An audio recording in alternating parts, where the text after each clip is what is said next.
Okay, let's unpack this. We're doing a deep dive today on a really fundamental challenge in calf rearing. We are. And it all starts with a piece of wisdom from the hurling manager, Brian Cody. The only time to be ahead is at the final whistle. Exactly. And if you apply that to calves, well, measuring success at 6 or 8 weeks at weaning, You're stopping way too early. it's just halftime. Weaning is only a transition. So if that's halftime, what's the final whistle? When do we actually know if we've won? The real truth teller, Mm. the real metric is the animal's performance right through turnout and all the way up to 9 months. 9 months, that's the actual benchmark. That's it. So what about that calf that looks absolutely fantastic at weaning? You know, the one you're really proud of? But then stalls. It loses momentum, struggles when it hits the pasture. That's what our sources are calling a false positive. Precisely. And that's a direct hit on the bottom line. You've poured time and feed into an animal that now suddenly needs, corrective action. So these post-weaning growth checks, the health issues, they're not just bad luck. Not at all. Our sources are clear on this. It's a direct result of inadequate preparation. Weak respiratory development, poor adaptation to the environment. And the cause is something we do. It's overprotection. Overprotection. So by keeping them in these highly enclosed, comfortable sheds, we're actually setting them up for failure. We are. It's poor preparation by design.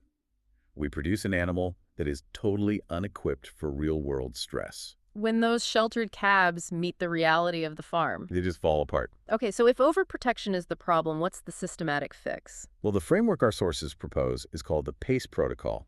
PACE. Proactively controlled environments. Right. And the whole goal is to prepare the calf for the environment, not protect it from it. And that begins with pillar one, housing. Yes. And PACE strongly promotes using group hutches over those traditional enclosed sheds. Why group hutches specifically? It's all about building resilience. That exposure to natural airflow, to temperature variation, that's what forges a strong respiratory and immune system. So that early controlled exposure means they won't fall apart at turnout. It's non-negotiable for long-term success. But hold on. The reason we use those enclosed sheds is to manage energy and, mitigate pneumonia risk. Aren't we just trading one problem for another here? That is a very valid concern, Yeah. and it's exactly why PACE has Pillar 2, hardware. Okay, so hardware is how we manage that energy loss. Yes, efficiently. We use things like calf jackets when they're needed, of course.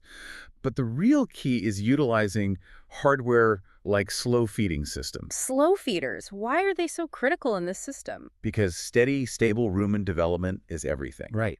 Digestive stability. It means the calf can handle its feed, it can handle environmental stress. You're basically priming its internal engine for the demands of the real world. Okay, so we've got the physical structure, the internal engine.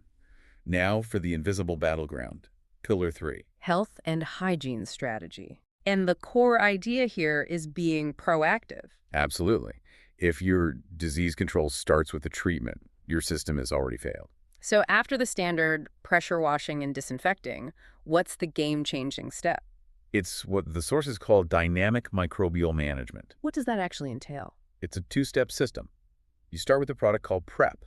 Prep. It's an enzyme-based deep cleaner, but it's also a probiotic pre-seeder. Its job is to attack the biofilm. That invisible shield where all the pathogens hide. Exactly. It breaks that down and immediately repopulates the surface with beneficial bacteria. Ah, so you're not just sterilizing, you're building an immediate microbial defense. Precisely. Because sterilization always fails. Then you follow up twice a week with cedar. And that just maintains the stability. It constantly reseeds the environment, preventing pathogens from getting a foothold. It's about stability, not sterility. So putting it all together, what does this mean for our listener? It means the final whistle is performance up to 9 months. Calves prepared this way demonstrably outperform sheltered calves. They don't lose that critical momentum post-weaning. So the challenge for you, the listener, is to stop rewarding that short-term appearance. And ask yourself, if you're really measuring lifetime performance, how much of that short-term look are you willing to sacrifice for the long-term health of your animal and ultimately your balance sheet? Because lifetime performance is the only metric that truly matters.